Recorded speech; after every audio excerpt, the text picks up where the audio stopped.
काम और करना पड़ेगा। मुझे ऐसा लगता है कि बाहर के देशों से जो आयात कर रहे हैं अनाज, या बाहर के देशों से जो बीज आयात कर रहे हैं, बाहर के देशों से जो खाने का तेल आयात कर रहे हैं, वो पूरी तरह से बंद करना पड़ेगा। क्योंकि बाहर के देशों से जो बीज आ जाता है, उस बीज के साथ साथ बीमारियां आ जाती हैं। मैंने आपको बताया, कांग्रेसी घास घुस गई इस देश में, अभी मुश्किल हो गई है पूरे देश के लोगों को। बाहर के बीज आते हैं, 50 तरह की दूसरी चीजें घुस जाती हैं उनके साथ। तो इसलिए बाहर के बीजों पर निर्भरता कम करनी पड़ेगी, बाहर के अनाज पर निर्भरता कम करनी पड़ेगी, बाहर के तेलों पर निर्भरता कम करनी पड़ेगी। और कुछ साल के लिए हो सकता है हमारे देश में कमी हो जाए, तो उस कमी को बर्दाश्त करना सीखना पड़ेगा। मैं उस सिद्धांत का मानने वाला हूं जिसमें श्री लाल बहादुर शास्त्री विश्वास करते थे कि अगर हमारे यहां कोई चीज की कमी है तो उस कमी को सहन करना होगा, ना कि कटोरा लेकर भीख मांगनी होगी दूसरों से जाकर। हमारे घर में कोई चीज की कमी होती है तो उस कमी को बर्दाश्त करते हैं। ऐसा नहीं है कि हर बार पड़ोसी के पास जाते हैं कटोरा लेके कि लाओ भाई हमको ये दे दो।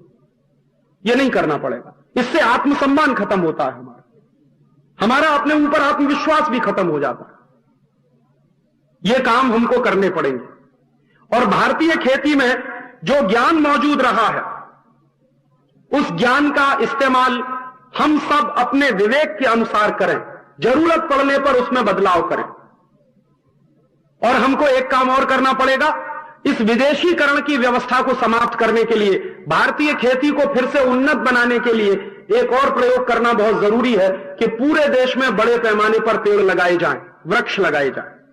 वनीकरण का काम बहुत जरूरी है।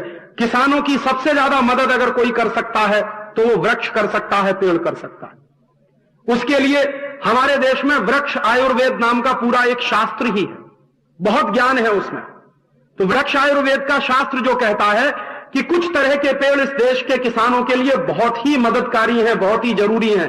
हर गांव में कुछ पेड़ तो जरूरी होने चाहिए, जैसे कड़वे नीम का पेड़ हर गांव में होना चाहिए, जैसे आंवले का पेड़ हर गांव में होना ही चाहिए, पीपल का पेड़ हर गांव में होना ही चाहिए, बरगद का पेड़ हर गांव में होना ही चाहिए, इमली का पेड़ हर गांव में होना ही चाहिए।